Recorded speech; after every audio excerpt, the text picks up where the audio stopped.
यहां आराम से बैठो। फरीद, अगर डॉक्टर से मेरा ऑपरेशन कहा तो आप ये सब कैसे करेंगे? तुम उसकी फिक्र ना करो, मैं मैनेज कर लूंगा, सब हो जाएगा। तुम क्यों टेंशन ले रही हो? और हो सकता है कि तुम्हें ऐसा कोई प्रॉब्लम ही ना हो। सारी रिपोर्ट्स क्लियर हो? नहीं, मुझे हार्ट का प्रॉब्लम होगा। मेरी अम्मी को भी पहला हार्ट अटैक इसी एज में हुआ था। फरीद, अगर मैं मर गई तो मेरे बच्चों का क्या होगा? क्या हो गया रक्षी? वो तो अभी बहुत छोटे छोटे से हैं।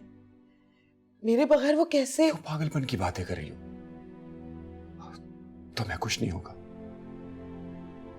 चलो मान लेते, तुम्हें अगर हार्ट का प्रॉब्लम हो भी जाता है तो पाकिस्तान में बहुत बड़े बड़े हार्ट सर्जन मौजूद हैं, बड़े बड़े हॉस्पिटल्स हैं, हर तरह का इलाज हो जाता है यहां पे।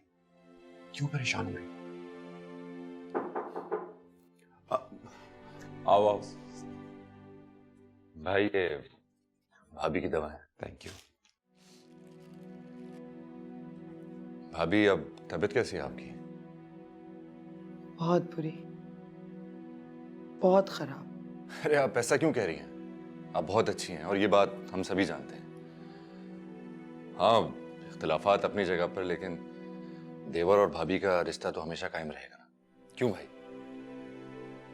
इंशाल्लाह आप जरूर ठीक हो जाएंगे। तुम दुआ करोगे मेरे लिए? जरूर भाभी। आप हैं तो मेरी भाभी, लेकिन बिल्कुल बहन जैसी हैं। मैं आपके लिए जरूर दुआ करूंगा।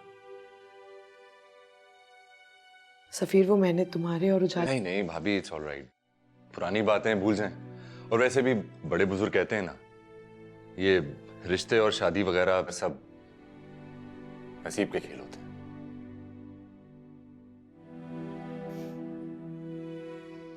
फिर भी आई एम सॉरी। भाभी, आपको कोई जरूरत नहीं है सॉरी करने की। और ये सब पुरानी बातें भूल जाएं और बस अपना बहुत ख्याल रखें। और आज खाना मत बनाइएगा। आज मैं अपनी शॉप से पिज्जा लेकर आऊंगा, आपको ट्राई कराऊंगा। ठीक है, चलता हूं।